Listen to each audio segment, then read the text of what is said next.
Mr. Adams, why don't we start with you, if you will just state your name, your position on the bill for the record. Will Adams, I'm the president of the Texas Trial Lawyers Association, and we are respectfully against the bill as filed. It's been a long and difficult day already. I don't intend to make it any longer or more difficult, and I'll try to keep my remarks brief. Talking about medical bill affidavits is not exactly the most exciting thing, but it's important to both sides, in particular in a personal injury lawsuit. It's about proving up medical bills. And when the statute was enacted, it was enacted with a specific policy in mind, and that is to make sure that we can streamline and keep efficient those things that can be streamlined, and in this particular case, medical bills. The existing rule, as it exists today, allows parties to know early on in a case if medical bills are in dispute. We have to prove them up as reasonable and necessary before you can get them in at trial. And this affidavit process allows us to do that early. This gives the parties a chance to get what is undisputed out of the way with two goals in mind. One is early resolution. If we know what we're fighting about early and can have those things resolved early, it gives a greater chance of getting cases resolved early, which is important for everyone, not just the parties but the courts. Second, if you can't get the case resolved early, you can work up the case efficiently for trial. And as you move towards trial, it would make it more likely that the case will resolve without the trial. These are good goals. It's a good rule, but problems have arisen. And the problems as they have been described to me is this. Plaintiffs' lawyers at times file the medical bill affidavits with their lawsuit. As the rule stands now, the defense has 30 days to file their counter affidavit. So when a medical bill affidavit is filed with the lawsuit, the clock starts when it's served on the defendant party, such that when the defense lawyer gets the case, the clock's almost run out. Certainly they don't have the 30 days that the rule envisions that they have. I think that's a fair complaint. There may be lawyers out there that disagree with me. I think the vast majority of the Texas trial lawyers would agree that that's a fair complaint. To address that complaint, 1693 has set out a procedure where the affidavit filing, both the bill affidavit and the counter affidavit, are tied to basically the expert witness designation deadline. This, from my view, respectfully, and probably unintentionally, actually, causes more problems than it solves. If you tie the affidavit deadlines to expert witness, the plaintiff is filing their bill affidavit on their expert witness designation deadline. 30 days later, you're getting the counter affidavit saying your bills are not reasonable or necessary. Well, at that point, we don't have an expert. Also at that point, you're typically within 60 days of trial, and everybody's scrambling, trying to figure out what to do from there. And so I think that causes more issues than needed. I have proposed what I hope is a solution to the problem, and that is setting up a window in the beginning before which the defense does not have to file a counter affidavit. For example, within 45 days when the answer is due, 60 days when the answer is due. That solves the problem as stated. It allows the goals of this particular statute to be maintained. The potential for early resolution and cost saving, which is what this has always been about and should remain as its goal. Okay. I was out of time a long time ago. My apologies. No, that's fine. That's good testimony. Will, thank you. The chair calls on Brian Jackson. Mr. Jackson, if you'll state your name, your affiliation, your position on the bill. Yes, my name is Brian Jackson, and I serve as General Counsel for the Texas Alliance for Patient Access, also known as TAPA. I'm here to testify in support of the bill. TAPA is an organization of over 250 healthcare interests in Texas, including the Texas Medical Association, the Texas Hospital Association, nursing homes, hospitals, charity clinics, specialty medical societies, and liability carriers. We are in support of this bill for some of the same reasons that you've already heard. As it exists now, the process can be unfair, and that is that a plaintiff who files a medical affidavit early in the case, which I don't fault them for doing that, it's not like they get better with time, can put pressure on a defendant to quickly have to try and evaluate whether or not those medical bills are reasonable or not. So it's not just that they file it with the lawsuit.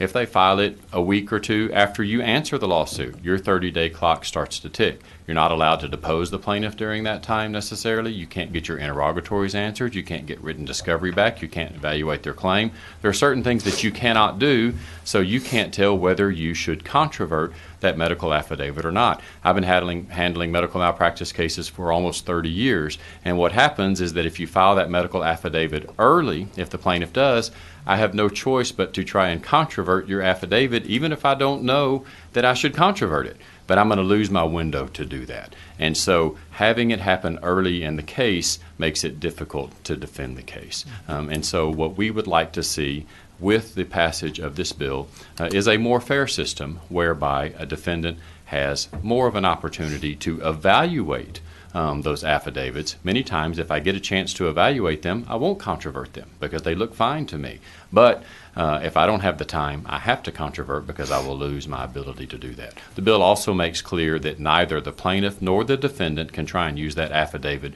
for causation purposes. And I think that's a very important part of the bill as well. It works to both sides. Defendants can't use it to say that causation should be, disallowed by that medical affidavit or that particular medical bill, and the plaintiff can't use it offensively either. So we urge passage of this particular bill. Okay. Thank you, Mr. Jackson. Okay, the chair calls Paul Huckabee. Just state your name, your affiliation, your position on the bill. Good evening. My name is Paul Huckabee. I am currently employed as General Counsel to R. Wyatt Companies, which is a fleet management company for motor carriers involved in the sand and aggregate business. I am in support of this bill. For 16 years prior to joining the General Counsel position, I worked as a defense lawyer in the trenches fighting these types of cases. Practically, what happens when a plaintiff early on in the litigation serves their affidavit setting forth their medical expenses, those currently under the rules must be controverted in 30 days. If they're not controverted within 30 days, then what is happening is plaintiffs' lawyers are using that as a tool to prevent any experts at any point in time from offering any opinion as to whether or not the costs indicated in those affidavits are unreasonable. So if you've got a lawsuit that's filed within 3 months, the plaintiff's lawyer serves the affidavit setting forth the reasonableness and necessity of medical expenses. Well, at that point in time, you have not had the benefit of securing the plaintiff's deposition. You haven't had any benefit of inquiring into the plaintiff's past in regard to, for example, if it's a recommendation for a neck surgery. Medical records of that individual plaintiff are always going to be at issue because the defendant's job is to determine whether the costs and medical necessities set forth in those records were caused by the accident. And so we have to be able to make an inquiry of that individual's past to determine whether or not there is anything in that particular person's past that might have contributed in any way, shape, or form to the injuries that they're complaining of. But at the time that the medical affidavits are served, you don't get that information. The rules require when a plaintiff files a lawsuit that they provide you with medical records and expenses associated with the treatment that they've sustained allegedly caused by that accident. There is no obligation on the plaintiff to be forthcoming about medical records from their past such that you can examine them, make an inquiry as to whether or not those medical records have any bearing on the treatment that the plaintiff has taken course in the particular litigation. Without an opportunity to go in and look into the past, we can't, with any great deal of integrity, respond to the affidavits because we just don't have enough information. And the particular culture right now of litigation is such that it's being used as a weapon, which I don't think was the intended purpose of Chapter 18 of the Civil Practice and Remedies Code. Instead, I think that it was streamlined as a way to prevent doctors from having to show up live at trial to testify as to what the costs were associated. It was not intended to be an avenue for them to foreclose the issue on causation, which is one of the critical elements that they're required to set forth in proving up their cause of action. Thank you. Thank you, Mr. Huckabee. The chair now calls Mike Hendricks. Good afternoon. I'm Mike Hendricks, and I'm the past president of the Texas Association of Defense Counsel, and I'm here speaking in favor of the bill on behalf of the TADC and individually. This is a small fix to fix what has become a big problem, and it was intended to save money for the plaintiffs early on. It was intended to take things that were not in dispute out of the case and move the case along. Well, what's happened with the service of affidavits with the complaint, the defendants have to respond within 30 days, and the issue becomes that we get into a fire drill and have to, not only do you draft the affidavit, the counter affidavit, you've got to hire an expert. And hiring experts at the beginning of the case is very expensive. You've got to get the medical records, and that is very expensive when you do everything on an expedited basis. The concept was that if the medical really wasn't at issue, you didn't file a controverting affidavit, but that didn't prove causation, that the things that we've been talking about here for the last couple of minutes. So, but if you do file the controverting affidavit, then everybody starts over again and they've got to bring doctors to the courthouse. It was intended, and that's what we seek to return it to. Now, along the way, as this bill was drafted, we've worked with the Texas Medical Association, with TAPA, with TLR, with the Texas Civil Justice League, and we've talked to judges about this. So we've also met with TTLA, and we've been invited to meet with Representative Smithy tomorrow. I'll be there with Mr. Adams. So a couple of things we're trying to do.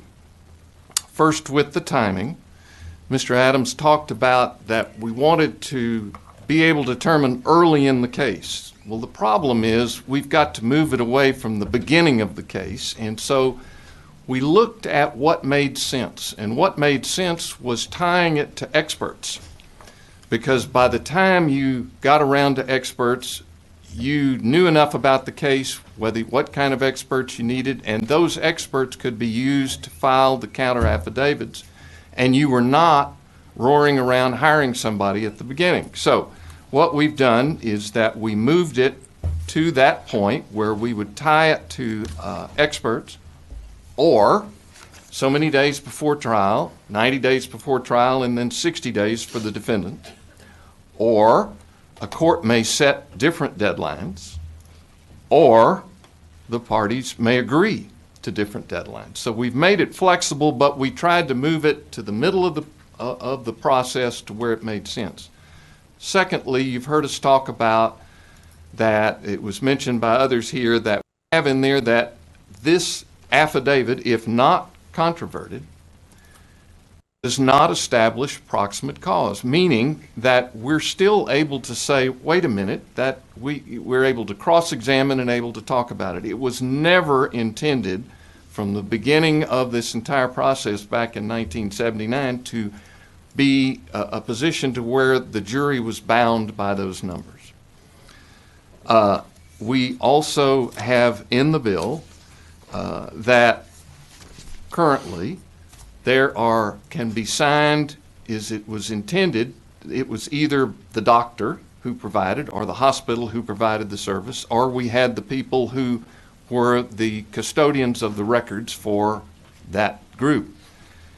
We have in here, in this bill, that it must be signed by the person providing the service, or the person in charge of the records by the provider, because what we've got now is that we've got out-of-state people with insurance companies signing the affidavits.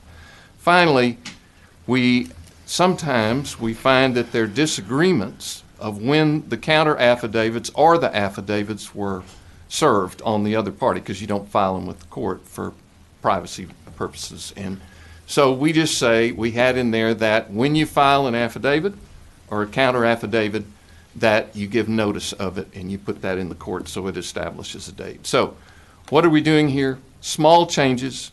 We're not making any changes that affect the medical profession in terms of putting a burden on them. It is just a circumstance in which we bring it back to where it's fair to both sides. Thank you. Great. Great. Thank you, Mr. Hendricks. Members, questions?